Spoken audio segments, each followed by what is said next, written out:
પ્રમુખ ભરતભાઈ સુવા, જામનગર વકીલ મંડળ. જામનગર વકીલ મંડળના સિનિયર એડવોકેટ નિર્મળસિંહ જાડેજા, જેઓએ પોતાના પાડોશમાં એક બેન ખરાબ કૃત્ય કરતા હતા, વૈશ્યાવૃત્તિને લગતું કૃત્ય કરતા હોય, જે અંગેની જાણ તેઓએ ડીવાયએસપી ઝાલા સાહેબને કરેલ હતી અને તે અનુસંધાને ઝાલા સાહેબે ત્યાં રેડ કરી મહિલા અને અન્ય બે પુરુષોને પટેલ કોલોની વિસ્તારમાંથી પકડેલ હતા. આ બાબતનો ગ્રીવન્સ રાખી તે મહિલાએ બનાવના 8-10 દિવસ પછી એક પોલીસમાં ફરિયાદ અરજી આપી અને પોલીસે તે ફરિયાદ અરજી કોઈ પણ પ્રકારની તપાસ કર્યા વગર 140 ઇન્ડિયન પિનલ કોડ, જે નવો કાયદો બીએનએસએસ બન્યો છે, એની 140 જે ગંભીર પ્રકારનો ગુનો છે 140 લગાડી દીધી અને વકીલનું નામ પણ એફઆઈઆર ની અંદર લગાડી દીધું. આ બાબતે વકીલશ્રીની અરજી આવતા અમે જે તે વખતના એસપી શ્રી પ્રેમસુખ બેલુ સાહેબને મળવા માટે જામનગર વકીલ મંડળના પ્રતિનિધિ મંડળ ગયેલા, ત્યાં રજૂઆત કરેલી અને અમારી માંગણી એટલી જ હતી કે આ ગુનાની તટસ્થ તપાસ ડીવાયએસપી કક્ષાની વ્યક્તિ પાસે થાય અને જો વકીલ સાહેબનું ઇન્વોલ્વમેન્ટ હોય તો એની સામે ભલે કાયદેસરની કાર્યવાહી જે થતી હોય કરે, પણ તપાસ છે એ તટસ્થ રીતે થવી જોઈએ. અને 140 છે એ પોલીસે ખોટી રીતે લગાડેલ છે, પ્રાઇમા ફેસી 140 થતી નથી. As it is FIR admit કરવામાં આવે તો પણ 140 જે ઘટના ઘટી નથી અને 10 વર્ષની આજીવન સજાને પાત્ર જે કલમ લગાડી છે એ ખોટી છે.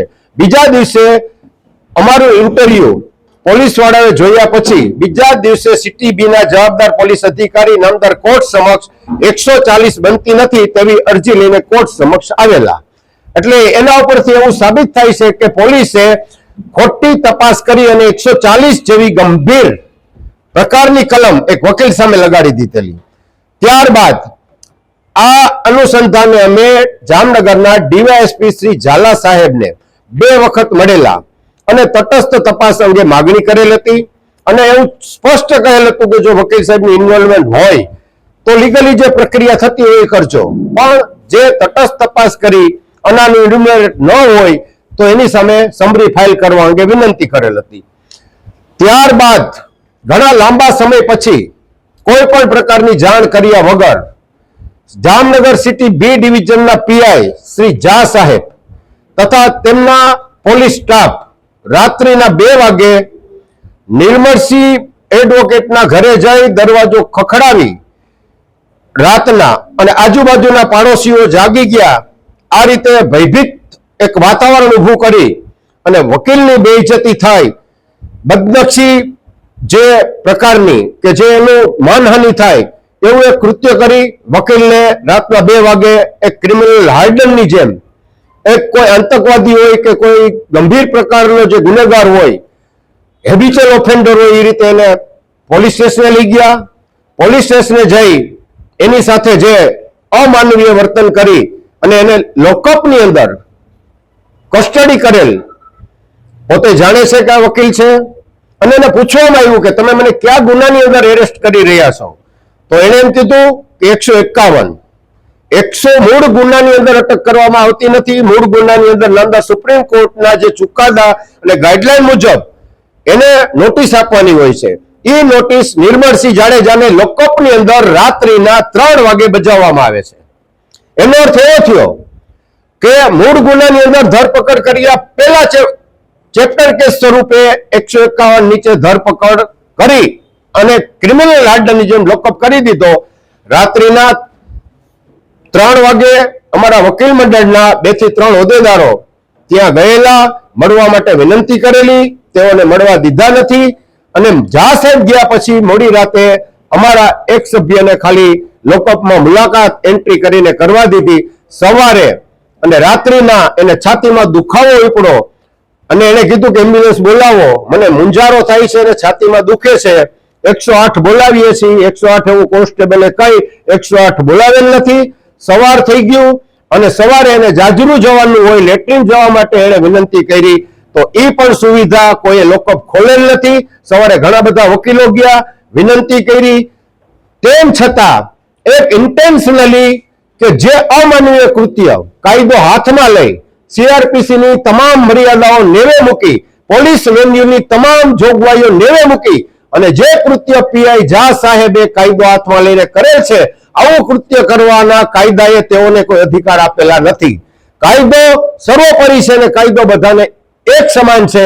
સવાલ એટલો છે, અમારી લડાઈ જે છે આજે એના માટેની હતી કે એક નામદાર સુપ્રીમ કોર્ટ અને હાઈકોર્ટના સેંકડો રૂલિંગ છે કે જ્યારે પોલીસને અટકાયતી પગલા લેવાનો પ્રસંગ બને, કોઈ પણ ગુના, ગંભીર ગુનાનો આરોપી ગુનો બન્યા પછી જામીન ઉપર છૂટે તો એના અટકાયતી પગલા લઈને મામલતદારમાં રજૂ કરીને જામીન લેવાના હોય. આમાં શું થયું, પેલા અટકાયતી પગલા લીધા અને મૂળ ગુનો છે એની નોટિસ તો એને લોકઅપ કર્યા પછી આપી રાતના 3 વાગે. તો પેલા અટકાયતી પગલાની તો કાયદામાં જોગવાઈ નથી અને ક્રિમિનલ હાર્ડન આરોપી હોય એના માટે અટકાયતી પગલાની જોગવાઈ છે. અને સુપ્રીમ કોર્ટે એમ કીધું છે કે દરેક કેસની અંદર અટકાયતી પગલા લેવા જરૂરી નથી. આજે કોઈ સારો માણસ હોય, કોઈ ખોટો ગુનાનો આરોપી બનાવી દીધો તો શું એને લોકઅપ કરવાના 2 દિવસ સુધી? એટલે આ ગેરકાયદેસર જે અટકાયત કરી છે એની જે લિબર્ટીનો સવાલ છે, એનું સ્વતંત્રતાનું હનન થયું છે અને કાયદો અને મર્યાદા જે કઈ છે એ નેવે મૂકી તમામ જોગવાઈઓને મનસ્વી રીતે પોતાનું વર્ચસ્વને પોતે કોઈ ડોન હોય એ રીતે એક વર્તન કરી અને કોઈ પણ હોદ્દેદારોને મળવા દીધા નથી.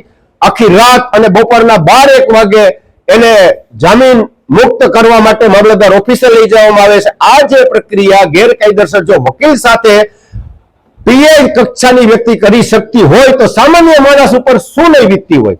અને આના માટે થઈને આજે વકીલ મંડળની અંદર મીટિંગ રાખવામાં આવેલ હતી અને મીટિંગની અંદર બહોળી સંખ્યામાં વકીલ મિત્રો હાજર રહેલ હતા અને દરેકે એક સુરે અવાજ વ્યક્ત કરેલ છે કે આ જે ખોટી પ્રક્રિયા પીઆઈ ઝા સાહેબે અને તેના પોલીસ ડિપાર્ટમેન્ટે કરેલ છે, જવાબદાર સામે નામદાર હાઈકોર્ટની અંદર રીટ પિટિશન દાખલ કરવી, ગેરકાયદેસર કસ્ટડી, ગેરકાયદેસર અટકાયત, નિર્મળસિંહની ધરપકડ વખતે સુપ્રીમ કોર્ટની જે ગાઈડલાઈન છે કે એના સગા સંબંધીને અટક મેમોમાં સહી કરી, ટાઈમ લખી જાણ કરી, કોઈ પણ પ્રકારની પ્રક્રિયા કર્યા વગર જે ગેરકાયદેસર રીતે કાનૂની કાર્યવાહી કરેલ છે એની સામેની અમારી લડત છે. નિર્મળસિંહ આરોપી બનાવ્યા એની સામેની લડત નથી. નિર્મળસિંહ ગુનામાં આરોપી હોય તો ભલે બનાવે, એના માટે કાયદો ને કોર્ટ છે. કાયદો આરોપ પુરવાર થશે, સજા કરશે, અન્યથા છોડી મૂકશે.